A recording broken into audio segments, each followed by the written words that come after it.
Well, good evening, everyone. Habakkuk. Twice Habakkuk refers to himself as a prophet at the start of chapter 1 and chapter 3. At the end of chapter 3, we read something which I think is also very significant.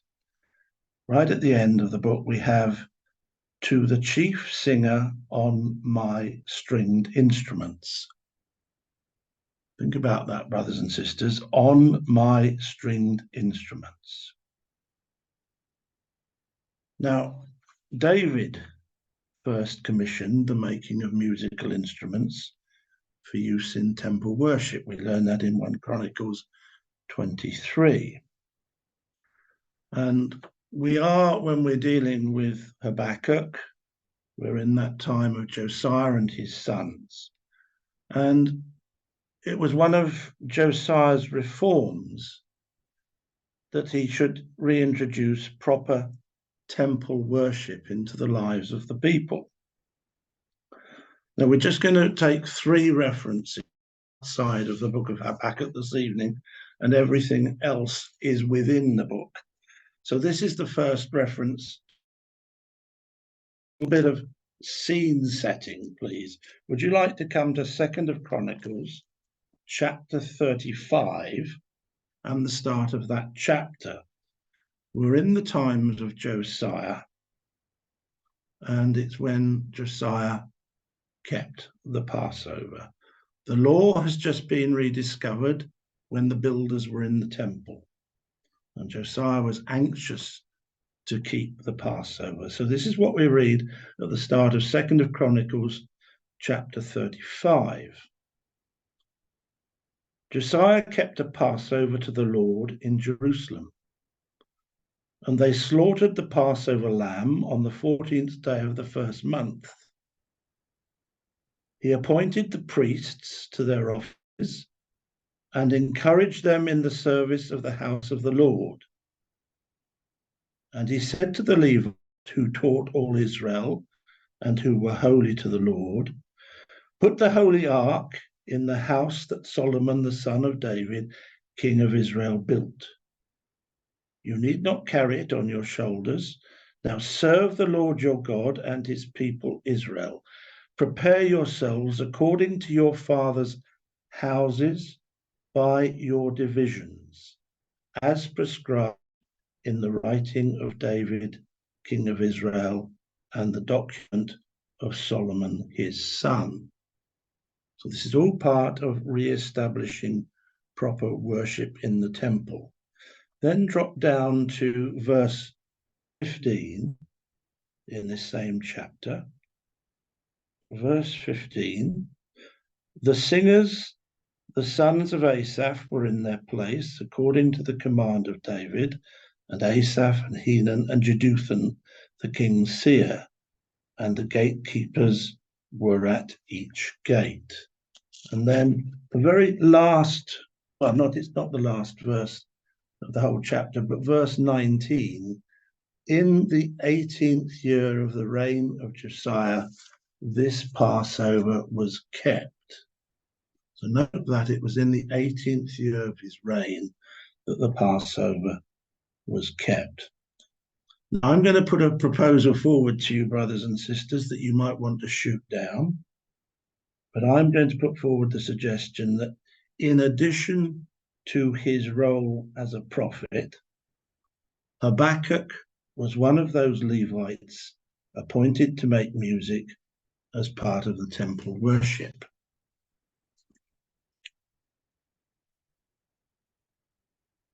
Here we've got something of a timeline. Josiah was just 8 when he became king of Judah, and by the age of 16, he set about establishing spiritual and moral reform in the nation. It wasn't, though, until he was 26 that the book of the law that had been lost in the temple in Judah, that was rediscovered when the builders were in. Now, that is a very significant thing, and it must have given an awful lot of inspiration to Josiah and the prophets like Jeremiah, who were active at that time.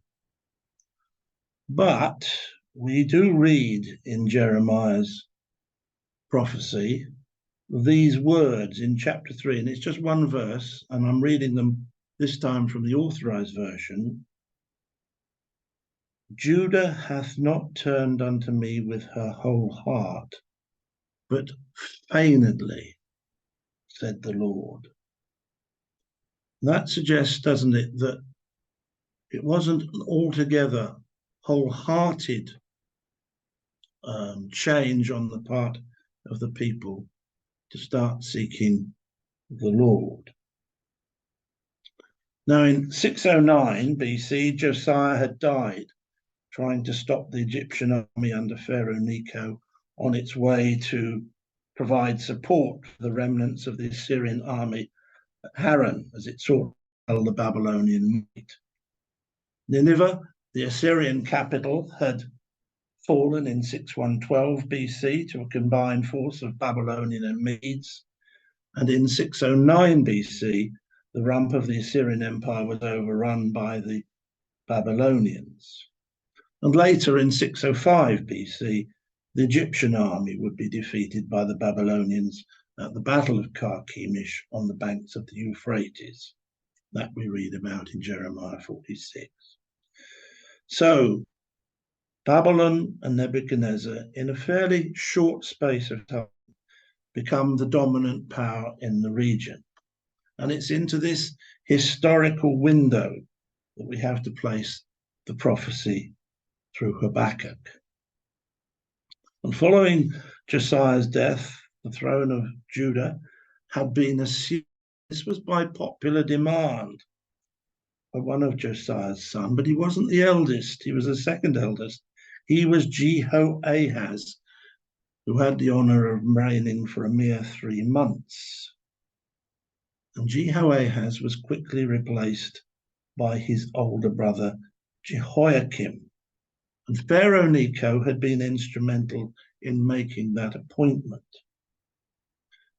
Jehoiakim, well, he reigned for 11 years, and it's difficult to find anything positive to say about this man. The man would not listen to the truth. He ignored the warnings, and he eventually rebelled against Babylon with the inevitable consequence.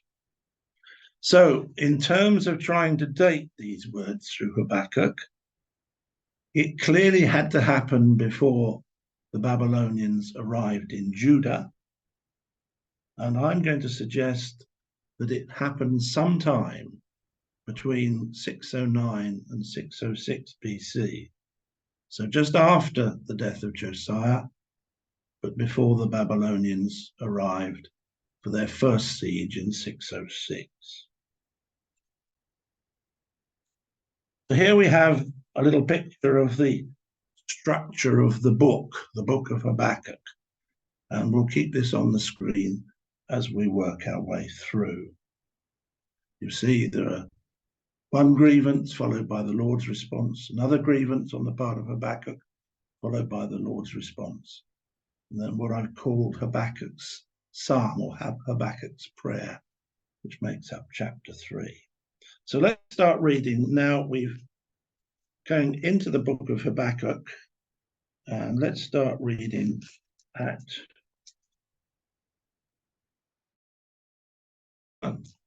chapter 1 and verse 1 of Habakkuk.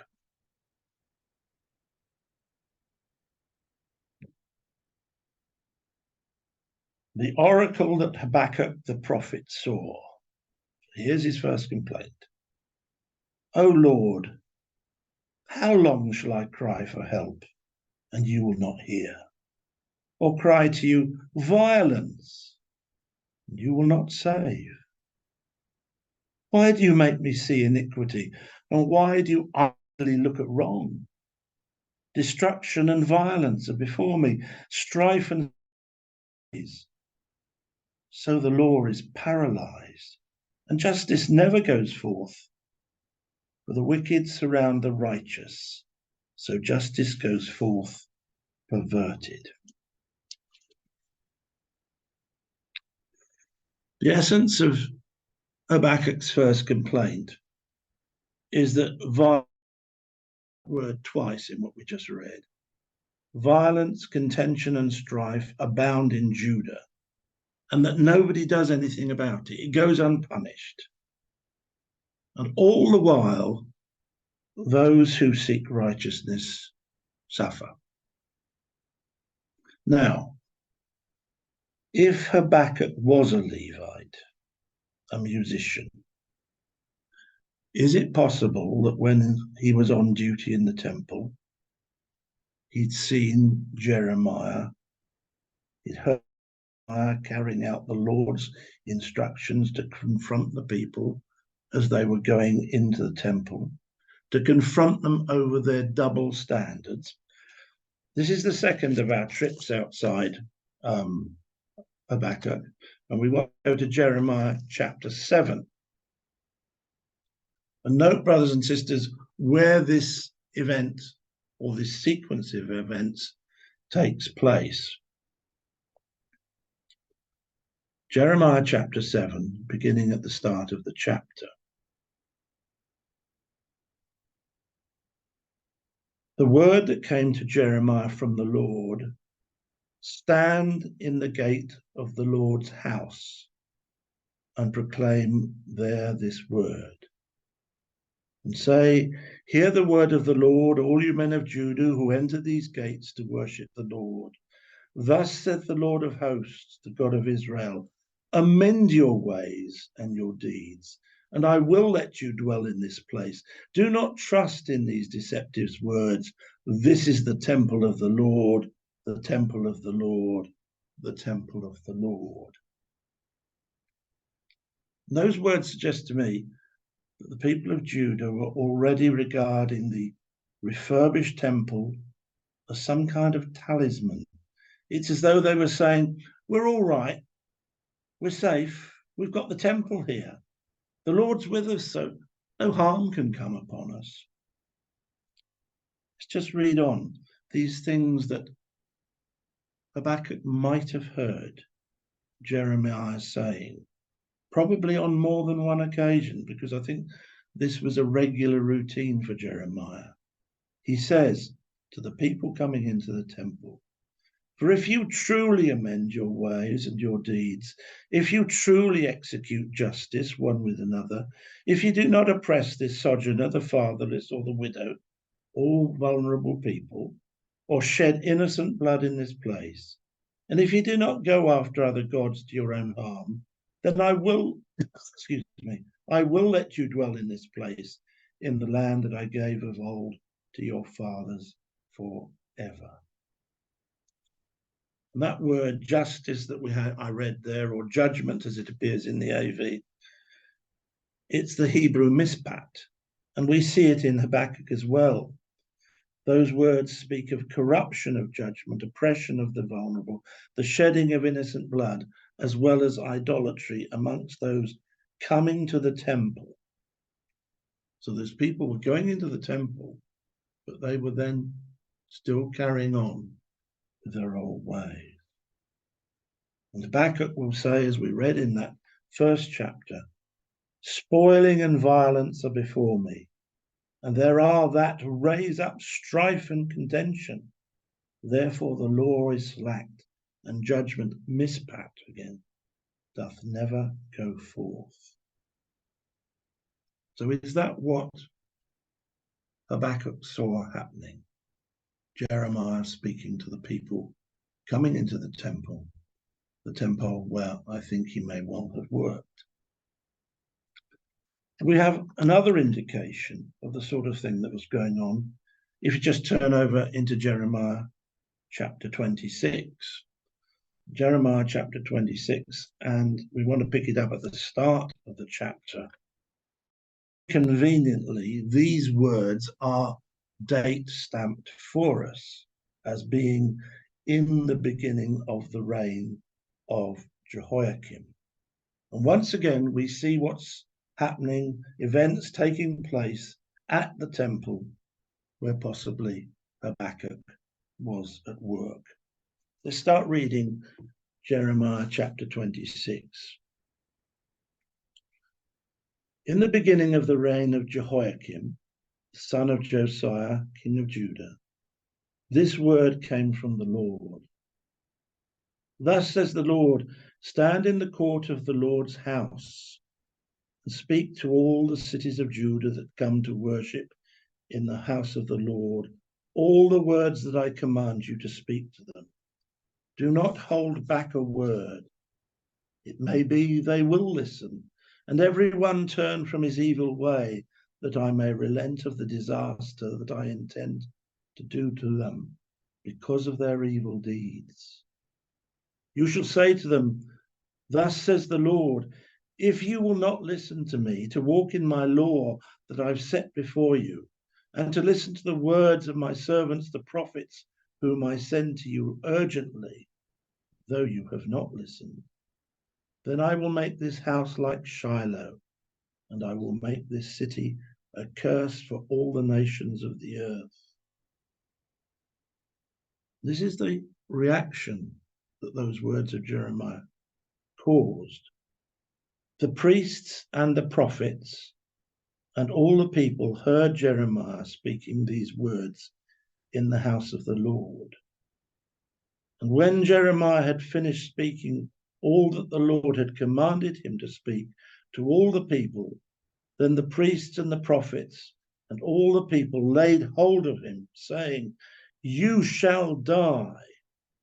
Why have you prophesied in the name of the Lord, saying, this house shall be like Shiloh, and this city shall be desolate without inhabitant? And all the people gathered around Jeremiah in the house of the Lord.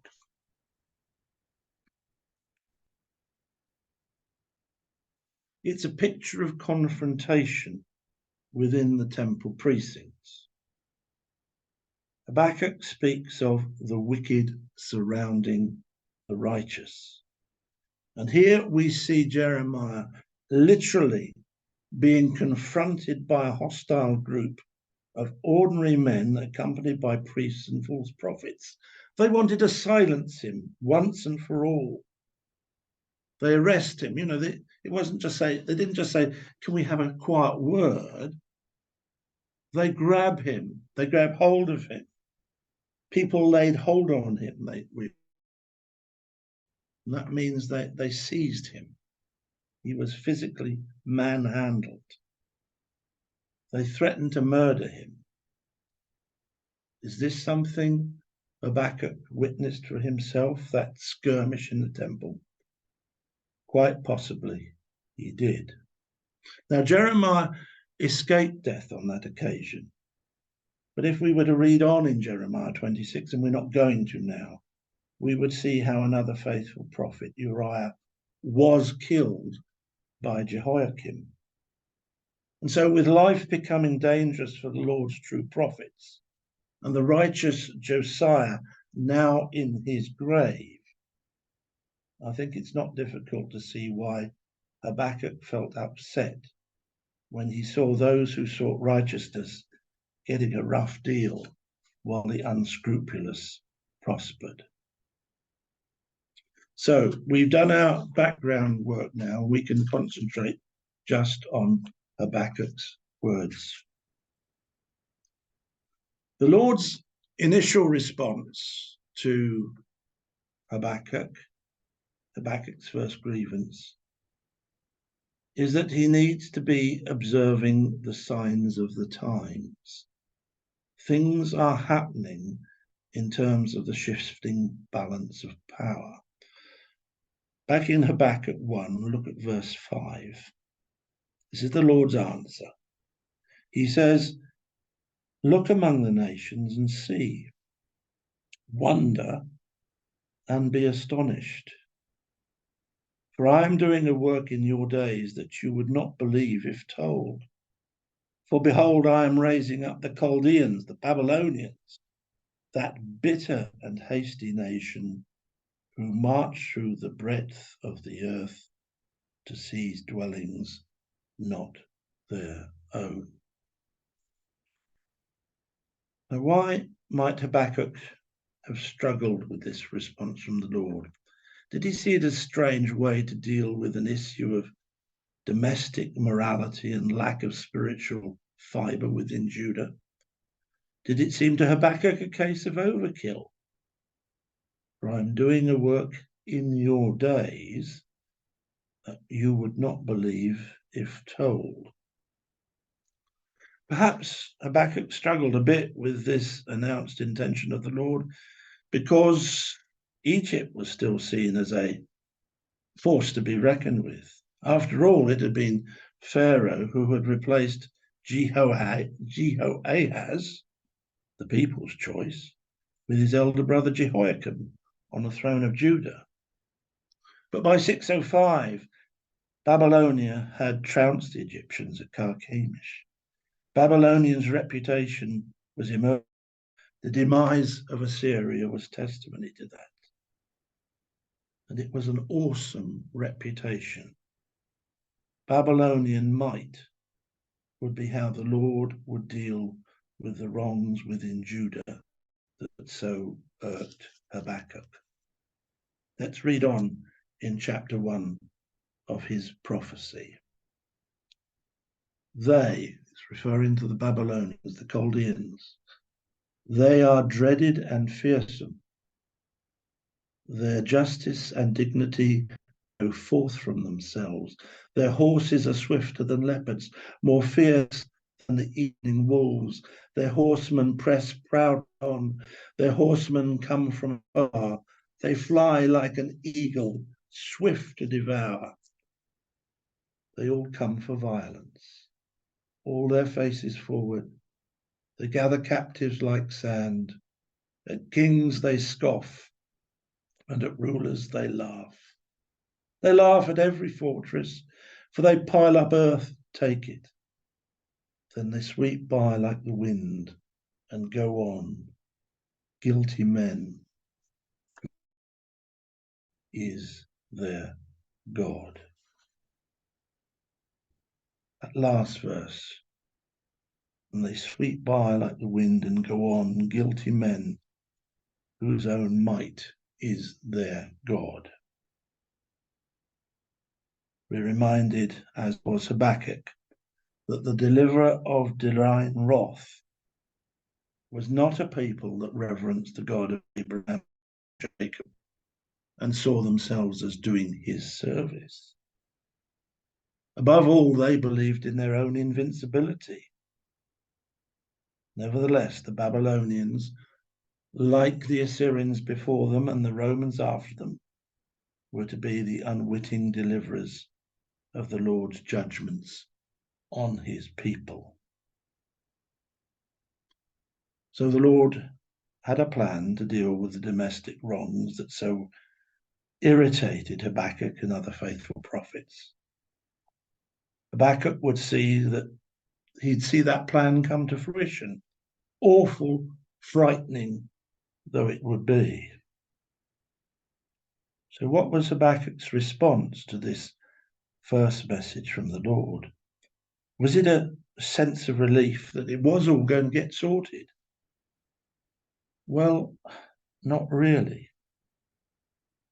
Habakkuk is initially polite and respectful, but he quickly expresses his consternation at the plan.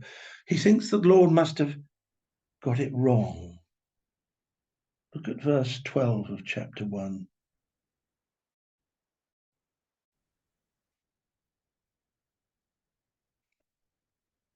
But well, what I said is that Habakkuk's initially polite and respectful when he hears the Lord's response to his first complaint, and he thinks the Lord must have got it wrong. So he says at verse 12 of chapter 1, "Are you not from everlasting, O Lord my God, my Holy One? We shall not die, O Lord. You have ordained them as a judgment, and you, O Rock, have established them for reproof. You who are of purer eyes than to see evil and cannot look at wrong. Why do you idly look at traitors and remain silent when the wicked swallows up the man more righteous than he. Habakkuk can't come to terms with the idea of getting rid of the wrongs within Judah by making Judah suffer at the hands of people even less righteous than those within his own nation. And he goes on to liken the Babylonians to ruthless fishermen collecting men and women by use of hook and dragnet from conquered nations, the fish at whose expense they will become prosperous. Verse 14 of chapter 1. You make mankind like the fish of the sea, like crawling things that have no ruler. He brings all of them up with a hook. He drags them out with his net. He gathers them in his dragnet, so he rejoices and is glad. Therefore he sacrifices to his net and makes offerings to his dragnet, for by them he lives in luxury, and his food is rich. Is he then to keep on emptying his net and mercilessly killing nations forever? Habakkuk concludes his second grievance with these words while awaiting a response for the Lord. I will take my stand at my watch post, and station myself on the tower, and look out to see what he will say to me, and what I will answer concerning my complaints. So though Habakkuk is saying, all right, you want me to watch out to see what's going on out there in the world. I'll take my place to keep a lookout. But please, I still need an answer from you, Lord, to my problem. And then once again, Habakkuk gets his reply with the instructions that he needs to be in no will happen. He has to write it down so nobody can be in any doubt as to what is coming to pass. And that is done, and we can read it. So verse 2 of chapter 2. And the Lord answered me, write the vision, make it plain on tablets, so that he may run who reads it. I think the idea there is that a herald can take this, a messenger can take it, so that other people can hear it. For still the vision awaits its appointed time. It hastens to the end, it will not lie. If it seems slow, wait for it. It will surely come. It will not delay. The Lord doesn't mess about in his description of the nation Babylon, the deliverer of the Lord's judgments on unfaithful Judah. And he continues like this, verse 4 of chapter 2. Behold, his soul, and he's speaking now about the Babylonians, his soul is puffed up. It is not upright within him, but the righteous shall live by his faith. Moreover, wine is a traitor, an arrogant man who is never at rest. His greed is as wide as Sheol. Like death, he is never enough. He gathers for himself all nations and collects as his own all peoples. This invader who delivers divine judgment is puffed up, arrogant, greedy, selfish, never satisfied. This invader is totally and utterly unjust. However, and despite all that is going to happen, the Lord says, he says to his prophet, the just shall live by his faith. And it's a timeless principle going back to the earliest of times, back to the time of faithful Abel. Men and women of faith from all ages, though they may die by natural causes, by violence, or by being caught up in divine judgment, they will live again in the age to come. This passage, as I'm sure we all know, is picked up in Romans, it's picked up in Galatians, and it's picked up in Hebrews. This response of the Lord to Habakkuk continues by explaining how the deliverer of God's judgment will in turn himself in due course be judged. What we have is a series of 5 woes expressed as to Babylon's future by those, and these woes are expressed by those he has conquered. So let's do this little reading now from verse 6 through to verse 19 of chapter 2. Shall not all these take up their taunt against him, the Babylonians, with scoffing and riddles for him, and say, is the first woe coming? Woe to him who heaps up what is not his own. For how long, and loads himself with pledges? Will not your debtors suddenly arise, and those awake who will make you tremble? Then you will be spoil for them, because you have plundered many nations. All the remnant of the peoples shall plunder you for the blood of man and violence to the earth, to cities and all who dwell in them. Second woe coming up. Woe to him who gets evil gain for his house, to set his nest on high, to be safe from the reach of harm. You have devised shame for many peoples. You have forfeited your life. For the stone will cry out from the wall, and the beam from the woodwork respond. Third woe coming up. Woe to him who builds a town with blood and founds a city on iniquity.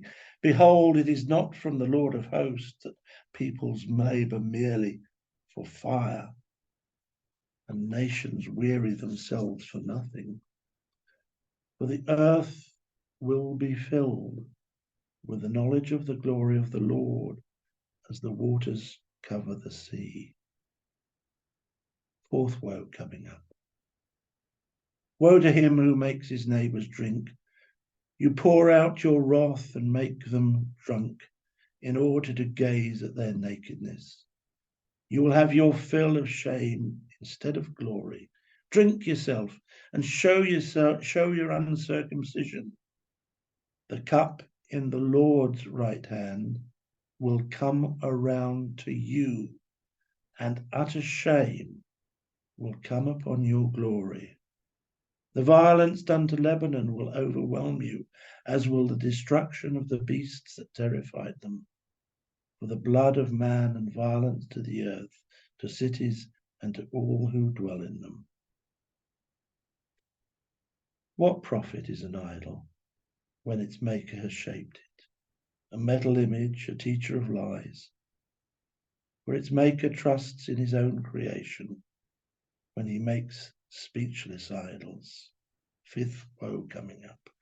Woe to him who says to wooden thing, awake, to a silent stone, arise. Can this teach? Behold, it is overlaid with gold and silver, and there is no breath in it at all. So there we are. We have the picture of the judgments that will come back against Babylon. We see elsewhere in the writings of the prophets, for example, it's in Isaiah 47, it's in Jeremiah 50. We're told the tables will eventually be turned on Babylon. Babylon, the deliverer of the Lord's judgments against faithless Judah, will ultimately itself be judged. But buried deep within this response to Habakkuk's second grievance, further messages of comfort which draw on the scripture, alongside the reminder that the just, the righteous, will live by his faith. So we have in verse 14 that we just read there, these words again, for the earth will be filled with the knowledge of the glory of the Lord as the waters covered the sea. And it's a quote from Isaiah chapter 11, verse 9. Remember it, Habakkuk, in all that's going to happen in Judah, in what will be dark days, don't forget it. It still holds good. And then at the end of the chapter, there is reassurance at verse 20. We didn't read this, but we read it now. But the Lord is in his holy temple. Let all the earth keep silence before him. And those words are reminiscent of Psalm 11. Remember it, Habakkuk. It still applies, even in the challenging days that are coming.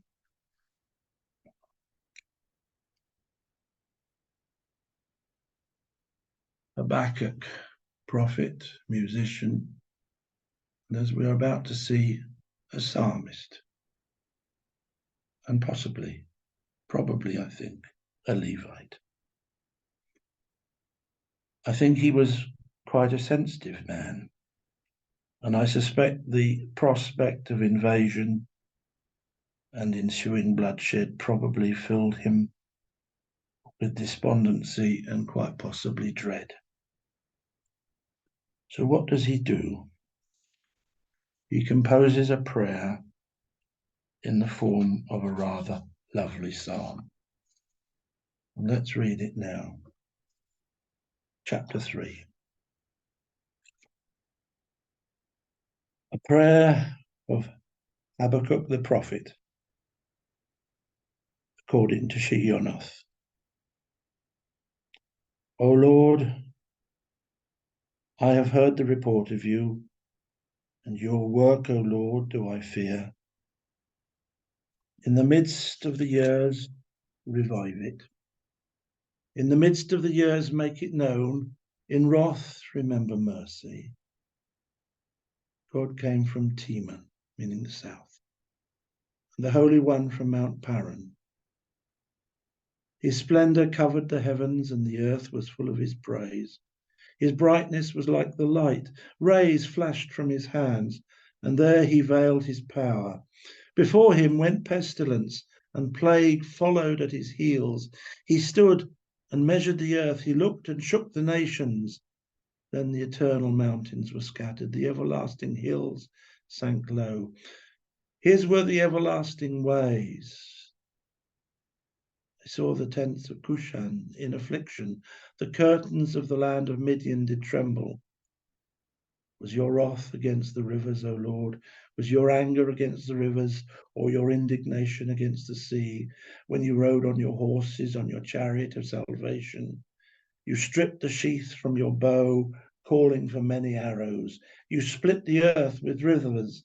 The mountains saw you and writhed. The raging waters swept on. The deep gave forth its voice. It lifted its hands on high. The sun and moon stood still in their place at the light of your arrows as they sped, at the flash of your glittering spear. You marched through the earth in fury. You threshed the nations in anger.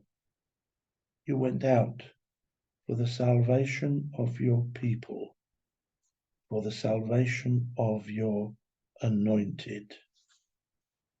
You crushed the head of the house of the wicked, laying him bare from thigh to neck. You pierced with his own arrows the heads of his warriors, who came like a whirlwind to scatter me, rejoicing as if to devour the poor in secret. You trampled the sea with your horses, the surging of mighty waters. I hear, and my body trembles. My lips quiver at the sound. Rottenness enters into my bones. My legs tremble beneath me. Yet I will quietly wait for the day of trouble to come upon people who invade us. What it seems to me, brothers and sisters, is that Habakkuk was bringing to mind words that he'd perhaps heard, read, or sung in the temple when on duty there. Words that we might find, for example, in Psalm 74, that recall the Lord's mighty deeds in the past. So Habakkuk declared, O Lord, I have heard the report of you and your work, O Lord. Do I fear in the midst of the years, revive it. In the midst of the years, make it known. And then he adds, in wrath, remember mercy. These words seem to me very similar to the sort of thing we read in Exodus 15, the Song of Moses. Sorry, I forgot to put up a slide. There we go. And then this one. This prayer, this psalm, Habakkuk wants men and women of faith to recall the mighty acts of God, in particular the delivering of his people from the bondage of Egypt and bringing them to the land of promise. You marched through the earth in fury. You threshed the nations in anger. You went out for the salvation of your people, for the salvation of your anointed. I believe this prayer, this psalm, represents the reflections given under inspiration of a man who'd wrestled with his concerns and then has come to accept what is for him a satisfactory understanding, albeit one that is terrifying and that involves hardship, suffering, and, for now at any rate, death. In remembering the Lord's great acts of creation and deliverance, he draws comfort that finally, and in the Lord's good time, the just will be vindicated. And then those last words that we remembered, we read, I hear and my body trembles. My lips quiver at the sound. Rottenness enters into my bones. My legs tremble beneath me. Yet I will quietly wait for the day of trouble to come upon people who invade us. He totally accepts that the army, the nation that is going to bring God's judgment, will itself be conquered. And then we have a few more words that we didn't read. They're some of the most poignant words that speak of Habakkuk's bowing to the inevitability of the distresses that were about to overwhelm the nation of Judah. 3 awful, awful sieges of Jerusalem, desperate shortages, the nation reduced to what many would call today third world status. Though the fig tree should not blossom, nor fruit be on the vines, the produce of the olive fail, and the fields yield no food, the flock be cut off from the fold, and there be no herd in the stalls. Yet I will rejoice in the Lord. I will take joy in the God of my salvation. God, the Lord, is my strength. He makes my feet like the deer's. He makes me tread on my high places. What poignant words those are, brothers and sisters. The fig tree shall not blossom, neither shall fruit be in the vines. The flock shall be cut off from the fold. Are we to understand those words literally, or are they symbols of a land bereft of men and women of faith? A land where the Lord's people are absent. Perhaps both. So by way of a postscript from me. Habakkuk's 3 chapters are here for a purpose. In common with many other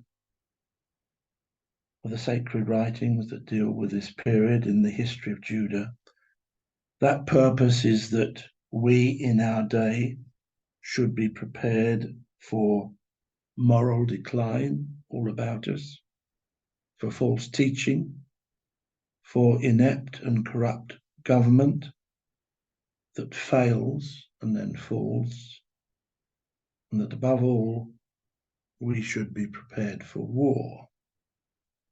Bible history teaches us that it is often by conflict the Lord effects change through his judgments upon mankind. So here are some words to remember. These words form part of the Lord's response to Habakkuk's second complaint. It seems to me that the Lord is reassuring his prophet and us in our day with these words. For still the vision awaits its appointed time. It hastens to the end. It will not lie. If it seems slow, wait for it, for it will surely come. It will not delay.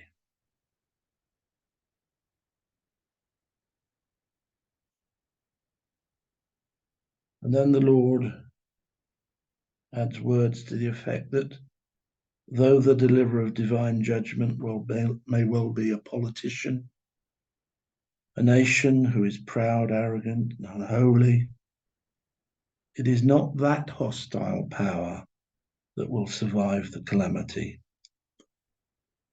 Instead, it's the men and women who throughout the trials and challenges that may come upon the earth and upon him or her, the man or woman who lives by faith now, that man, that woman is the one who will live and who will live forever. By contrast, the unrighteous aggressor, albeit the Lord's choice as a catalyst of change, will pass off the scene. Behold, his soul is puffed up. It's not upright within him, but the righteous shall live by his faith. And so, despite all that was about to engulf his people, Habakkuk could still rejoice. He knew that the just would live by their faith. He knew that eventually the earth would be full of the knowledge of the glory of Yahweh, he who will be, just as the waters cover the sea. And in such words, Habakkuk took comfort, and so should we. Thank you, Brother Phil. I finished.